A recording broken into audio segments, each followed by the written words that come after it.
Let's do this. The Cult of Hockey podcast by the faithful and for the faithful. I'm David Staples of the Edmonton Journal, and I'm here tonight with Bruce McCurdy. Hey, Bruce. Hey, David. Never in doubt. As the winning streak, or whatever it is, the great streak is getting longer. The Bruces are getting longer too. It's been pretty 19-4-1 now in the last 24. 19-4-1. They keep winning 3 or 4 in a row and then they drop one. You know, they have no epic like 8 or 16 game winning streaks like they did last year. But it's just every loss. So let's win the next several and get this ship righted. And I do believe they're now within 2 points of first place. So maybe the top team added to their totals tonight, but I'll check as you're talking, Bruce. They're getting close. They're getting close. There were 4 points out this morning. Yeah. And there's a lot of games tonight, so I may be optimistic that they gain ground on all the teams above them, but there's a lot to talk about here, Bruce, so let's get at it. They gained ground on the Colorado Avalanche tonight. I do know that. 2 good things, 2 bad things, and 2 numbers. And because it was kind of an epic win, we'll go with 2 good things each. What is your first good thing as I look up the standings? Yeah. My good thing is the epicness of the win. I mean, this was a great performance by Edmonton Oilers. This is one of the most remarkable wins, regular season wins that I can remember in quite some time, where they had 3 things against them, really. They had an absolutely wicked travel schedule. This was their 8th game in 14 nights, and they crisscrossed the continent once, all the way from one coast to the other and back. And now they're halfway around doing it at, sort of the western half of the conference again, where they're zipping around Minnesota, Denver, Vancouver, with 1 game in Edmonton just to change things up. But technically a home game, but it's basically been an 8-game road trip. And so far in January, they're 7-1-0, and they seem to be indomitable. They've fallen behind in games, multi-goal deficits in the first period in multiple games, and they just keep chipping away offensively and slamming the door defensively between better defensive play by the team and also the goalers coming up big as the game gets deep, as indeed Stu Skinner did again tonight with, he had a rough start to the game, as did many of the team. And yet in the third period, he faced 10 shots and stopped all 10. And the legendary Hall of Famer Mackenzie Blackwood, that I keep hearing about, that Oilers should have traded for, faced 4 shots in the third period and stopped 3. So indeed, Bruce. Anyway, the team as a whole, I mean, my hat is off to you, Edmonton Oilers. I'm very proud of my team tonight. They came back. The 3 things were that schedule, the tough team they were playing, and the 0-3 deficit that they were in tonight.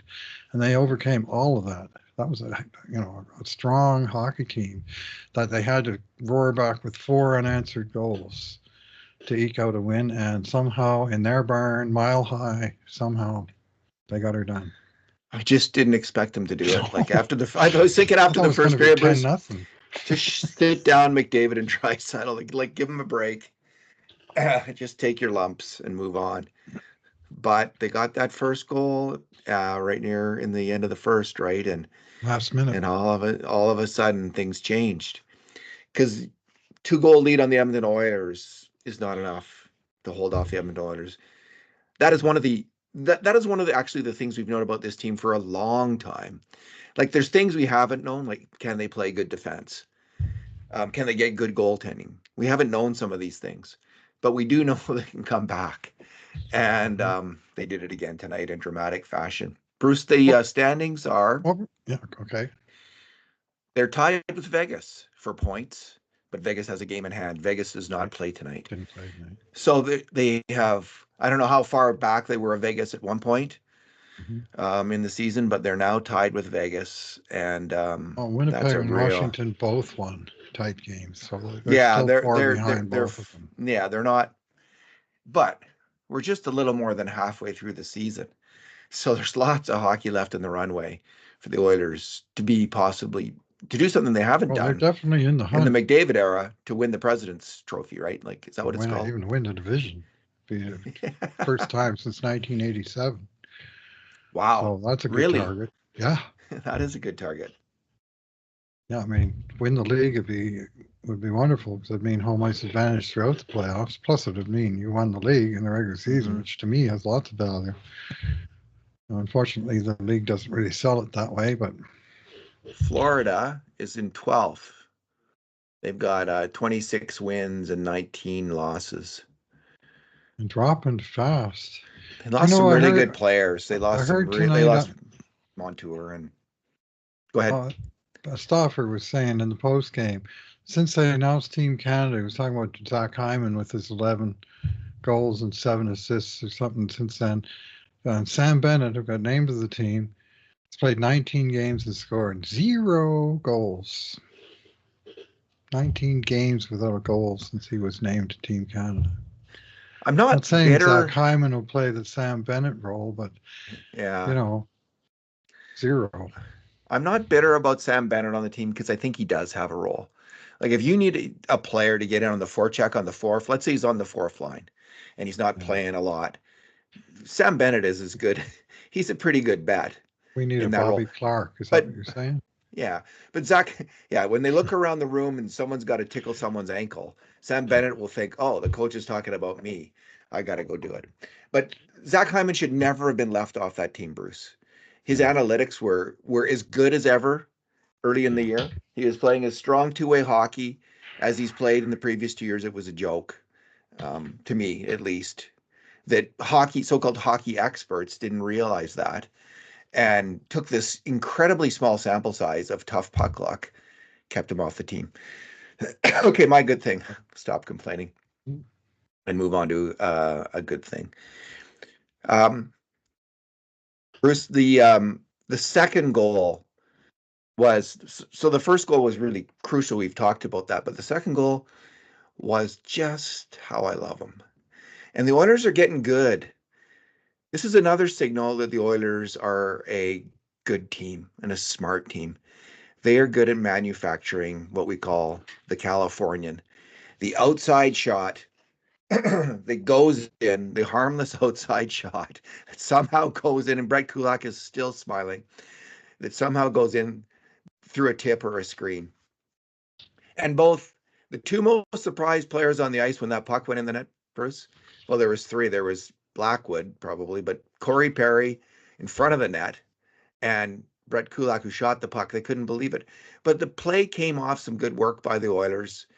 Kulak is, he jumps in the air to knock. He didn't jump in the air. He reached high in the air to knock down the puck, keep it in the zone, the O zone, put the puck on net, and Perry went right to the net and did what I call a total eclipse of the sun screen on Blackwood. Not only was it a Californian, it was a Detroit double screen. So the Detroit double screen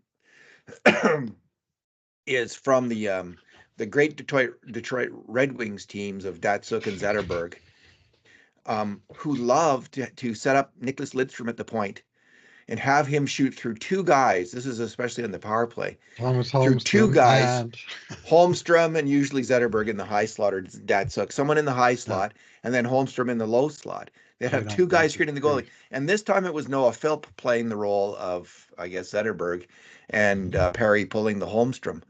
And the puck found its way in. Those goals never saw a thing. His mistake was leaving the short side open, but he never saw the puck.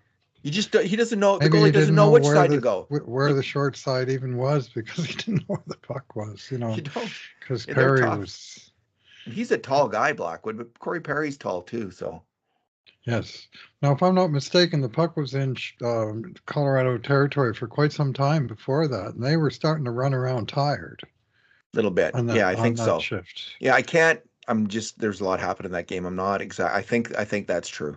You always had a number of sequences in this game where they had the pressure on for a better part of a minute, and I think the second and third goals came out of such sequences. So the thing Maybe the about this fourth kind of was not too far off either. yeah, the thing about this kind of goal is that it kills the other team.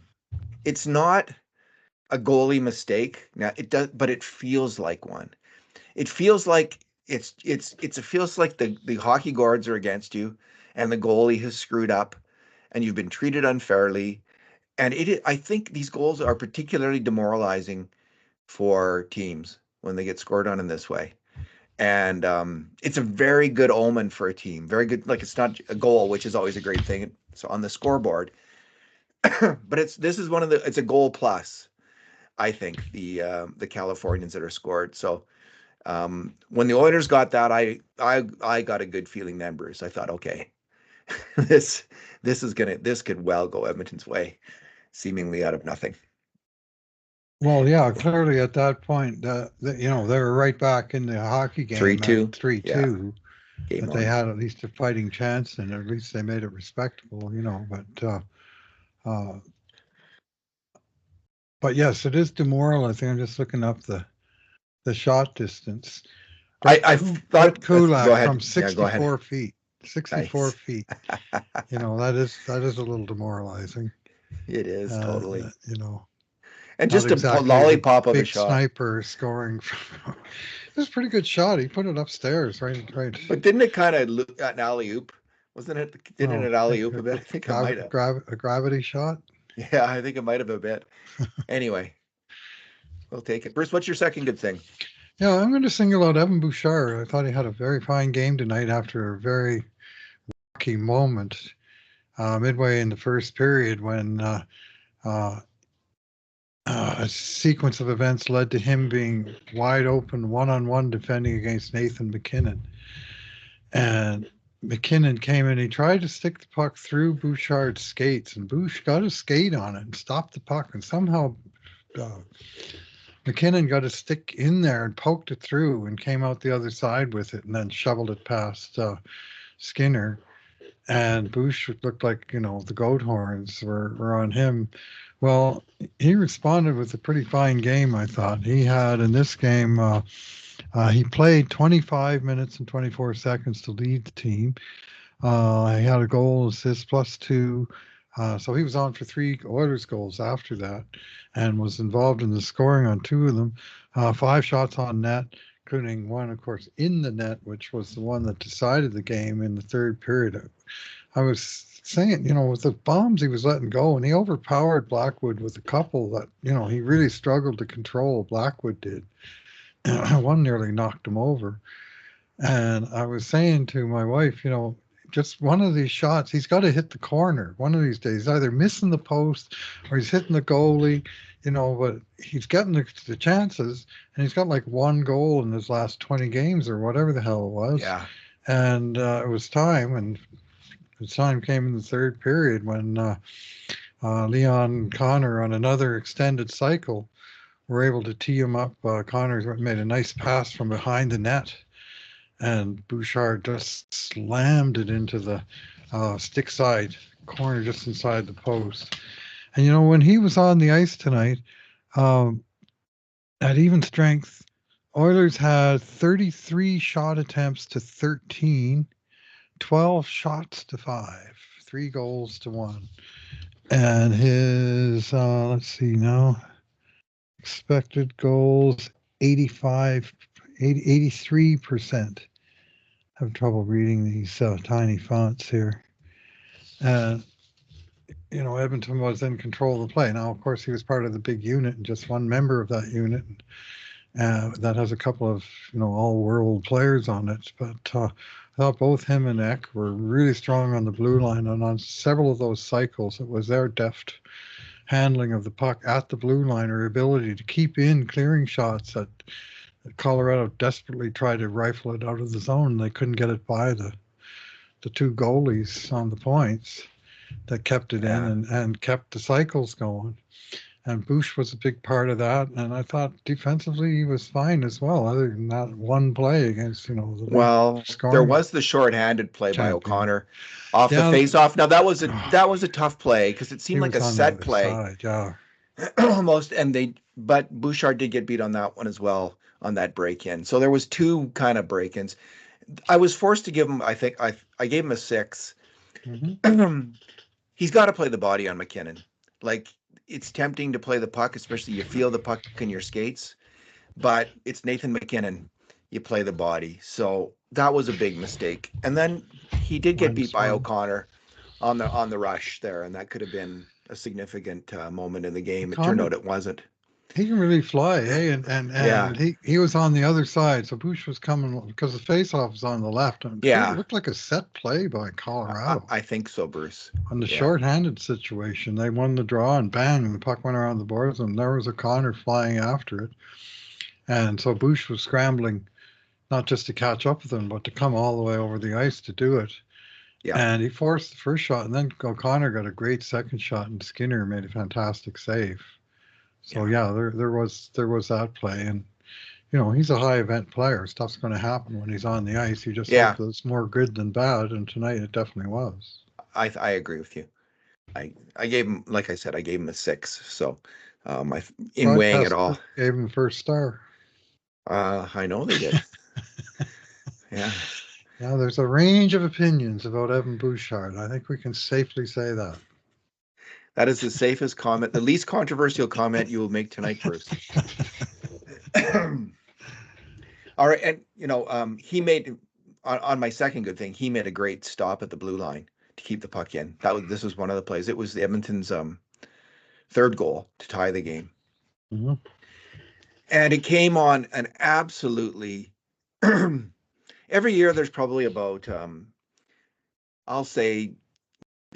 There's about 5 to 10 shifts like this from the Oilers a year, maybe just 5.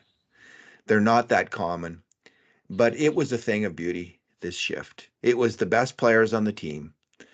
Hyman, Draisaitl, McDavid, Bouchard, and Ekholm cycling and skating with the puck in the offensive zone for 65 full seconds, Bruce, until they scored. In that time, there was all kinds of great swooping with the puck. There were 17 passes, 3 shots, and 1 goal. It culminated with McDavid moving in, getting the puck at the offense inside the offensive blue line and getting hit, but somehow keeping his balance and putting the puck over to Draisaitl, who whipped a shot on net. I think it hit Hyman in front, or the Colorado player in front. I'm not sure which one. But it went right to McDavid, who slammed it home. And just before then, it had been Bouchard who had rushed over at his point to keep the puck in and started off. They kept that whole sequence alive. Again, like, what do you think? About 5 a year? Would you say that many in recent years? They're pretty rare. Goals like that? Well, off. Let's say 60 seconds of offensive zone time. You see them occasionally, and often it's 2 or 3 so far this year. Often it's a penalty or a goal, or not counting that, not counting odd man situations, just 5-on-5 when you get that. It ends with either a penalty or a goal. I see. Like they draw a penalty because the other team is desperate to do anything because they, their lactic acid meter is down to 0. Yeah, or up to 100. I can't remember which way that stuff works. Anyway. I was watching the FA Cup last Saturday at Fulham, London team, Fulham, a favorite team of my good friend Al Robertson, a long-time minor official at Edmonton Oilers games, lives here in St. Albert. And so I was watching that game, and they scored a goal in that game that they had possession for 56 seconds, and they made, I think it was 18 passes. And ending with a beautiful goal. And it was just sort of one of these long build-up kind of plays. But this wasn't all in the offensive zone, which really there isn't one in soccer. And they used the full width of the field. They used, from behind the halfway line, like they passed the ball around in circles and triangles and thrusting here and probing there, and finally finding a chink in the armor, and then 2 or 3 brilliant passes and a great finish, and it's in the net. Well, in hockey, you don't have quite the amount of space or time but even as the number of passes and the number of seconds was almost the same, which is kind of interesting. but there's a lot more deliberation there, and whereas in hockey it's a lot of quick decisions and who's open, let's get it to that guy, and let him try and beat his man one-on-one, get it to the next guy, and that whole sequence was fabulous. And honestly, tomorrow when I'm reviewing the last part of the scoring chance, I'm going to have a good long, heavy look at the second, third, and fourth Edmonton goals and see how long the zone possession were. But I think in each case, the Colorado guys were pretty gassed by the end of it. And at the end of it, they were fishing the puck out of their own net. So and there was a few others where they did manage to survive, but I think those 3 goals. Last one might have been a bit shorter, but it still was a nice possession where they had, created 1 or 2 chances before, and then they still, kept it alive and got another one this time they put it in. The last one, Bruce, they broke in for a chance. Mm-hmm. And Hyman got a shot from the slot, and he just missed the net. Uh-huh. And then Draisaitl got the rebound on the boards. And then put it over to McDavid, who put it back, did the low-high pass to Bouchard, who slammed it in. Do you think, Bruce, in soccer, in European football, I think that I think hockey possession of the puck is more certain in hockey. Like it's most certain in basketball, right? You got the ball; it's hard to take it away from you. In hockey, it's a lot less certain than basketball. In hockey, though, I think it's easier to deke someone in hockey than it is to deke someone in European football. But the difference is, in European football, there's more certainty of overall possession because there's so much more space. Yeah. You're in such tight quarters in hockey all the time. Yeah. But in European football, there's often sequences where a team has long periods of possession because there's so much space to move the ball around, and they only tighten up when they get to the goal area. That's when it's really hard to maintain possession. But hockey, possession it's a little bit more certain man to man than soccer, but overall it's the least certain possession because it's always like you're in the penalty box in soccer when you're in the offensive zone. They're just on you like crazy. Right. And to have 65 seconds of possession in hockey is an unreal accomplishment in the NHL. Yeah, 17 passes, and I bet you there was 2, 3, or 4 1 puck battles in there too, where it looked like possession might be up for grabs, and Edmonton came away with it. In soccer, you have more passing options, and you have more ball support, like players in different positions where you have. So it's the connection is only passing. I just mentioned because I did the exact same thing last week that you did tonight. I watched the full duration of a play, counted the seconds, counted the passes, and went, "Whoa, that's how you like to see it." Long build up to a nice goal. Indeed. Well, the Oilers went full Barcelona on that goal. Bruce, what is your bad thing? Yeah, start of the game, and I'll just pick the first goal out of that, and I saw it as a lot of a defensive mistake. The puck went to the end boards, and Ryan Nugent-Hopkins and Darnell Nurse were on the boards. Wasn't it Emberson? No, it was Emberson. You're right. It was Emberson and Nuge that were on the end boards. Yeah. And a couple of Colorado guys, and then a third Colorado guy came in. And Kulak, who'd been guarding the front of the net, decided he didn't like seeing them outnumbered behind the net, so he drifted in behind the net to try and check Rantanen, who was kind of away from where the puck was, and the puck squirted out the other side, and that guy O'Connor, he squirted away with the puck, and he just cut right in front of the net, and guess what? There's no defenseman there because they're all in the Dallas Eakins swarm behind the net.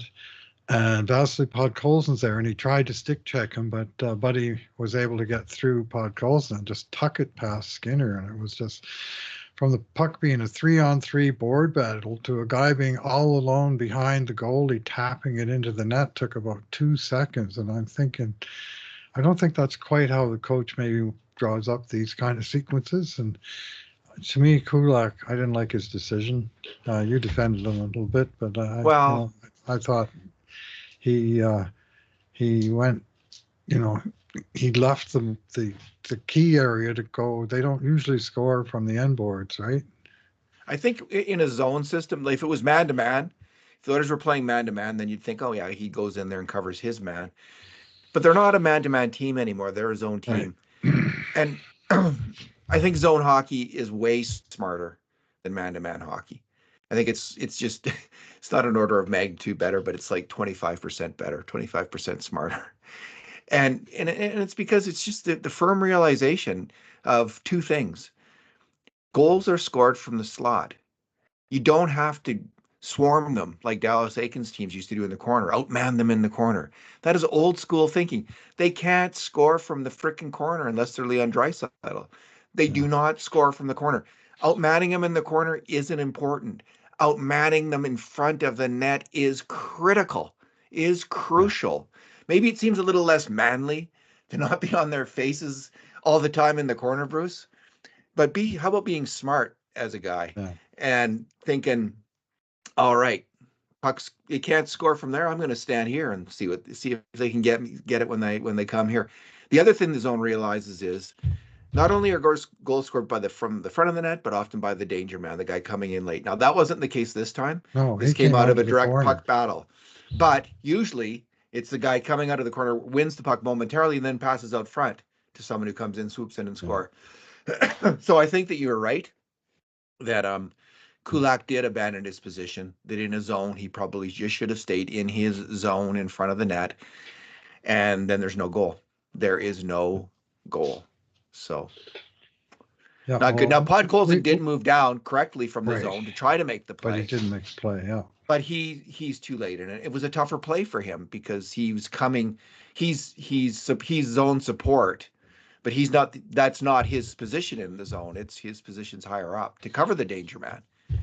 So, yeah, I agree with you. Well, minor hockey, which is maybe not quite so sophisticated as National Hockey League, we used to teach that if one defenseman is below the goal line, didn't want both of them to go there, that the second one should stay above the line and essentially protect the net front.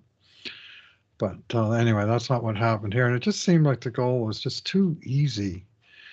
And it just seemed like a letdown. And obviously, was it Nuge that lost the battle? To O'Connor that curled out of the corner with it. And obviously, part of the problem was his as well.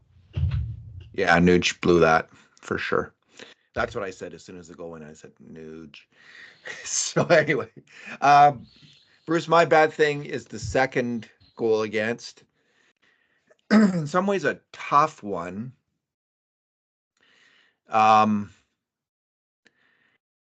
McKinnon is such a great attacker, and cutting across the ice and launching a shot from McKinnon is always a dangerous moment.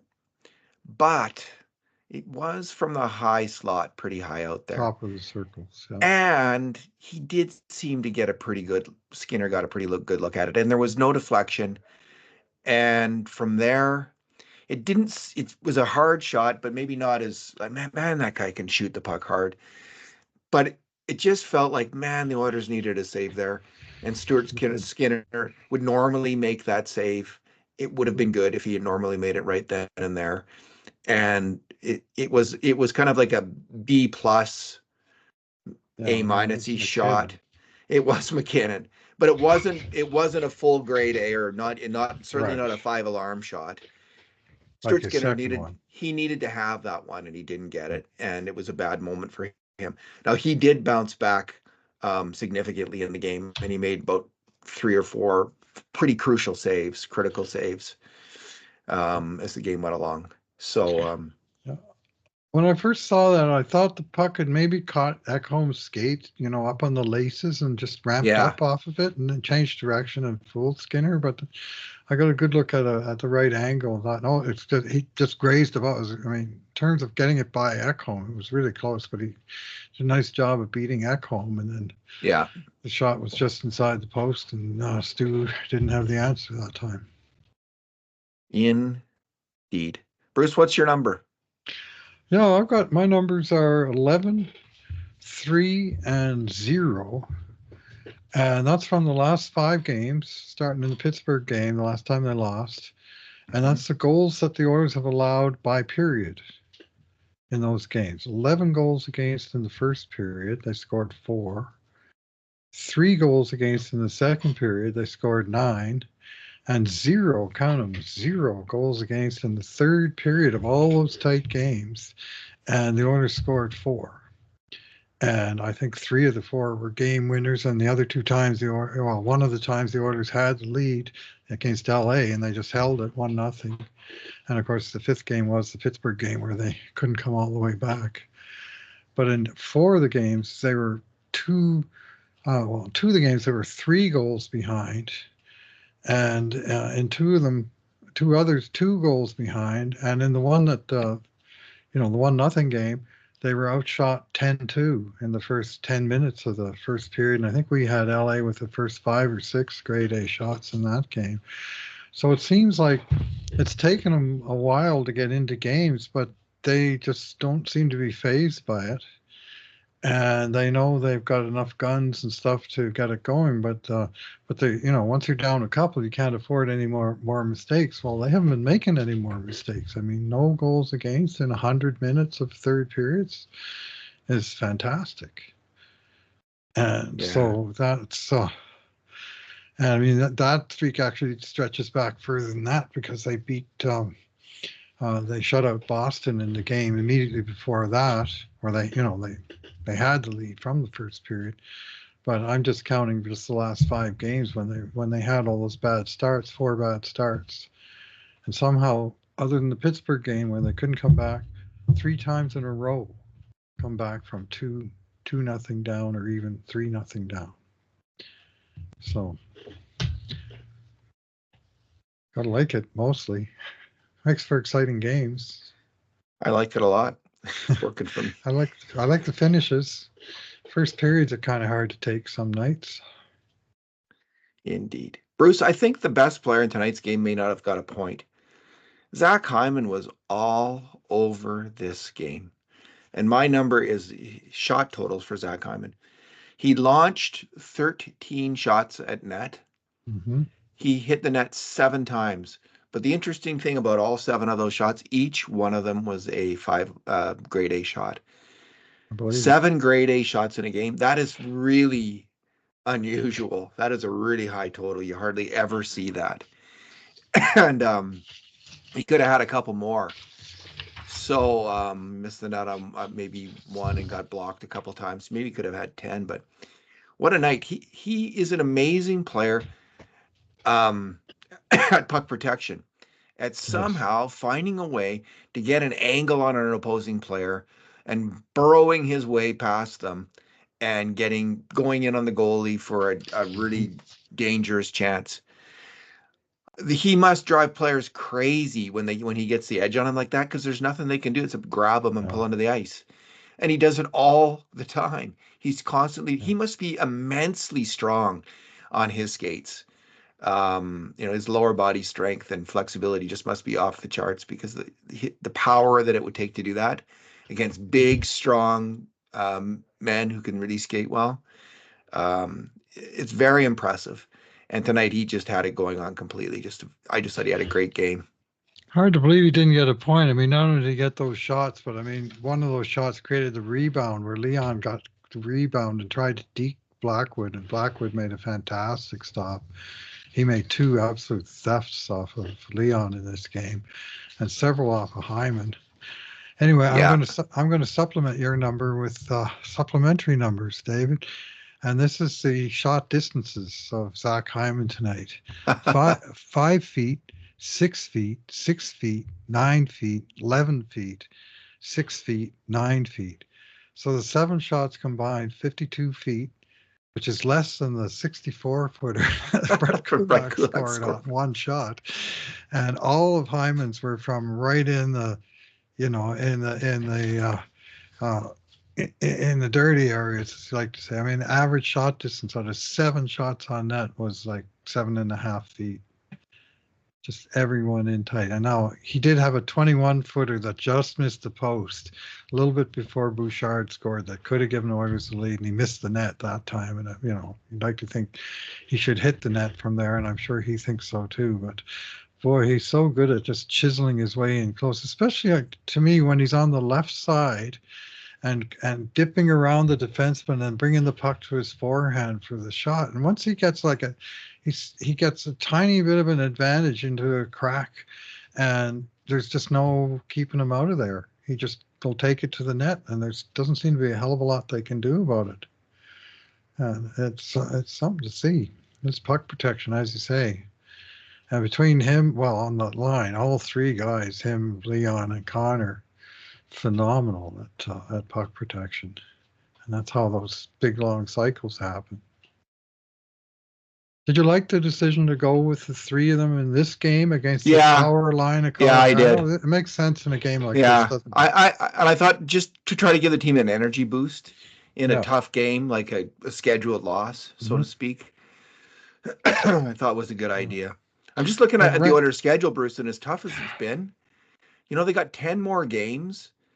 They got 10 games until the break comes February. Last game is on February 7th.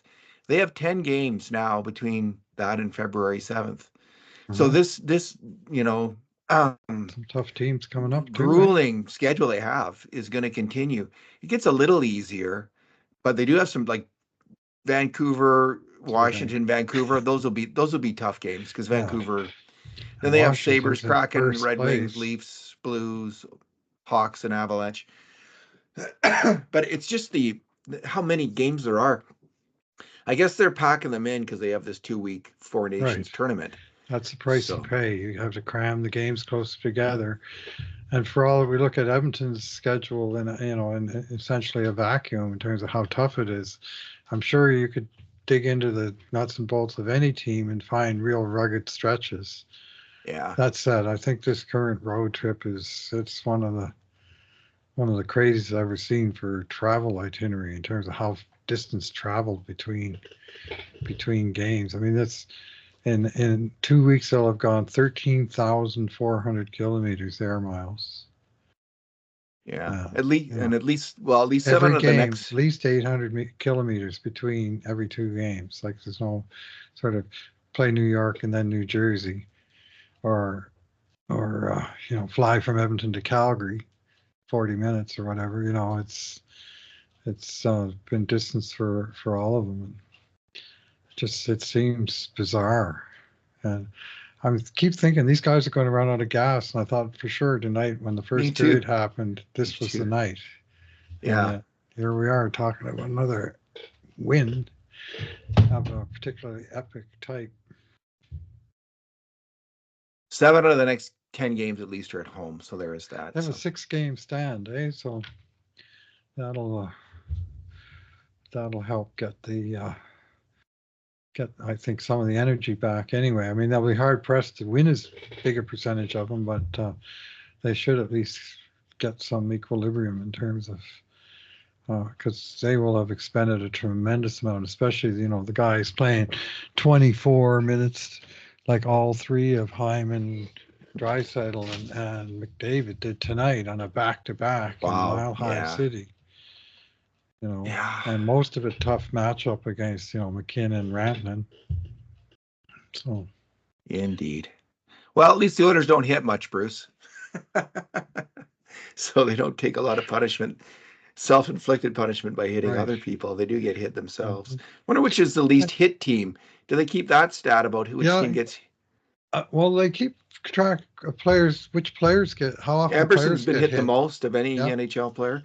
Oh, that reminds me. Arvidsson looked like he had hurt his foot late in the game. Remember he went in that break, and he kind of held up on his own, and it was because his foot was in such pain, and he went right off the ice. And you could see his foot was in a lot of pain, so that was not good news. Right near the end of the game, so we'll see what comes out of that. Real well. He has been playing great. What a great player Victor Arvidsson is when he's healthy. He does expose himself to physical punishment. He's a little guy, and so sometimes those little guys are just indestructible and they just can play through anything. And unfortunately, he's not one of those guys. Luckily, our big guys are indestructible. Boy, I thought tonight when end of the first period, this play did piss me off. Mikko Rantanen scissors on what do you call leg lock? Flying leg lock. Yeah.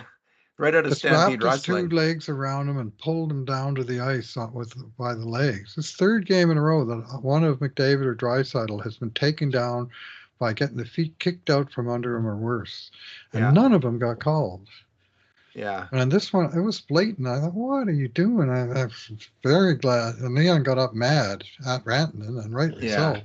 It was the And least dangerous of the plays, but it was still a dirty play. filthy. And yeah, it was definitely a penalty. Had to How be. could that not be a penalty? You put a guy in a leg lock and you take his skates out. Yeah. Shishka pickle. I was mad about that, Bruce. Yeah, I was too. And I was just glad to see Leon get up and not limp off, because easily you don't expect that, right? It's not MMA out there they're playing, or what do they call it? MMA. MMA, yeah. Don't watch that sport. Neither do I. I find it too brutal. I watch hockey. Give me Stampede Wrestling. Yeah, Any old time over that stuff. Yeah. All right, Bruce, let's leave it there. It's been a long 2 days of hockey here and other things. So thanks for talking tonight. Thanks for listening, everyone. And in the meantime, and in between times, this has been another edition of the Cult of Hockey podcast.